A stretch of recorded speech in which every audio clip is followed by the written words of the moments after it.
সব সময় নদীতে বড় বড় একদম মাটি ধস ধসে পড়ছে, আমরা ভয়ে আতঙ্কে থাকছি।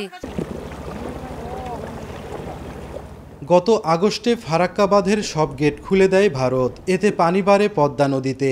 এক সপ্তাহের মধ্যে প্লাবিত হয় রাজশাহীর নিম্নাঞ্চল। এরপর কয়েকদিন স্থিতিশীল থাকার পর কমতে শুরু করে পদ্মার পানি।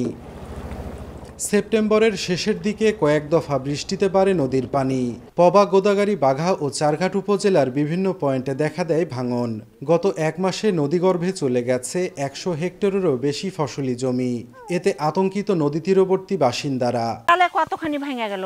আমাদের এদিকে জমি বেশি ছিল, 1 বিঘা 5 কাঠা জমি সম্পূর্ণ ভেঙে গেল। লিচুর গাছ ছিল আমার, বাগানও ভেঙে চলে গেলো। আমাদের যে বাড়ি ফসল ভেঙে দিচ্ছে, আমরা যাব কোথায়?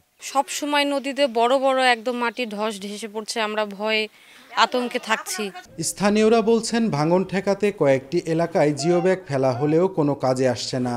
ঝুঁকিপূর্ণ এলাকাগুলো চিহ্নিত করে স্থায়ী বাঁধ নির্মাণের দাবি তাদের। প্রতি বছর যে জিও ব্যাগ ফেলছে, নদীতে যে পানি আসছে এই পানিতে বিলীন হয়ে যাচ্ছে। আমরা স্থায়ীভাবে এই বাঁধটা চাই। ভাঙন কবলিত এলাকার জন্য ৫,০০০ জিও ব্যাগ প্রস্তুত রাখার পাশাপাশি চারঘাট ও বাঘায় স্থায়ী বাঁধ নির্মাণ প্রকল্পের কাজ চলছে বলে জানায় পানি উন্নয়ন বোর্ড। আমরা আমাদের প্রজেক্ট এরিয়াগুলোতে আমরা নজরদারি করতেছি, চারঘাট এবং বাঘা উপজেলায়। সেসব জায়গায় যদি ভাঙনের কোনো পরিস্থিতি সৃষ্টি হয়, আমরা ইমিডিয়েট সেসব জায়গাগুলো অ্যাড্রেস করব।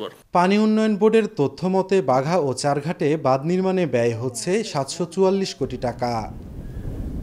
সাইফুর রহমান রকি, সময় সংবাদ, রাজশাহী।